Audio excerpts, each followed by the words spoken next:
செத்தா எனக்கு என்ன என காரில் போகும் தெனாவெட்டில் அடாவடித்தனமாக நடந்து கொள்ளும் சிறிதும் சமூக பொறுப்பு இல்லாத இந்த திமிரு பிடித்த பணக்கார கார்காரருக்கு கடைசியில் என்ன ஆனது என பாருங்கள்.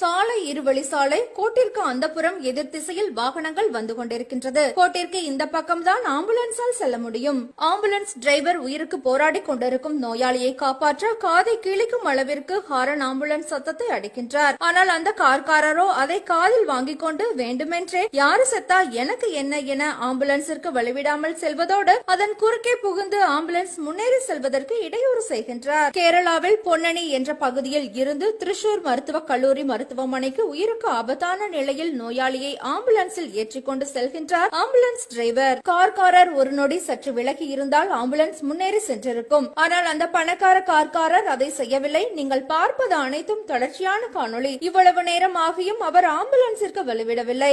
என்ன செய்வது என யோசித்த ஆம்புலன்ஸ் டிரைவர் அந்த கார்காரரின் அடாவடித்தனத்தை தனது உதவியாளர் மூலம் செல்போனில் பதிவு செய்கின்றார். டிரைவர் ஆம்புலன்ஸை வளைத்து முன்னேற முற்படுகின்றார். மீண்டும் அந்த கார்காரர் வேண்டுமென்றே குறுக்கே வந்து வழிவிடாமல் செல்கின்றார். இந்த காணொளி கேரள போக்குவரத்து காவல்துறை கவனத்திற்கு செல்கின்றது. காணொளியில் இருந்த கார் எண்ணை ஆராய்ந்த கேரள போலீசார் அந்த கார் ஓட்டியவரின் வீட்டிற்கே சென்றனர். மோட்டார் வாகன சட்ட விதிகளின்படி பல்வேறு பிரிவுகளில் அவருக்கு 2.5 லட்சம் ரூபாய் அபராதம் விதித்ததோடு அவரின் ஓட்டுநர் உரிமத்தையும் ரத்து செய்து உத்தரவிட்டுள்ளனர். இனி இவரை போன்று யாரு செத்தா எனக்கு என்ன என இரக்கமற்று சாலையில் யாரும் அடாவடித்தனம் செய்யக்கூடாது என்பதற்காக அவரை அவரின் காரின் அருகே நிற்க வைத்து 2.5 லட்சம் அபராதம் போடுவதை புகைப்படம் எடுத்து அவரின் முகத்தை மறைக்காமல் வெளியிட்டுள்ளது கேரள காவல்துறை.